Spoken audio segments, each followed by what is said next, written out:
In this quick tutorial, I'm going to show you how to make a copper golem in Minecraft. Well, for this we have two different recipes and you can choose which one you'd like to make a copper golem in Minecraft. Well, for this you will need either 9 pieces of copper ingot and a jack-o'-lantern, or you can use a normal carved pumpkin and 9 copper ingots.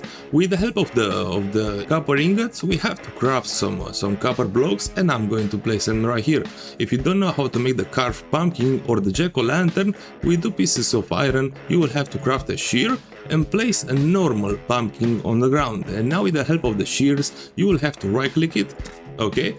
And in this way I crafted the normal carved pumpkin. Now to make the jack-o'-lantern, this is just optional, you can do it with the torch and with a piece of carved pumpkin. But to make the copper golem in Minecraft, you will need any piece of pumpkin with the exception of the normal one. We have to place down the copper blocks, and now if we place the carved pumpkin on top of it, you will create the copper golem, and this will be his chest. And also we can do the same with the help of the jack-o'-lantern. So that's how to make the copper golem in Minecraft. I hope this quick Minecraft tutorial helped you out, and thanks a lot for watching.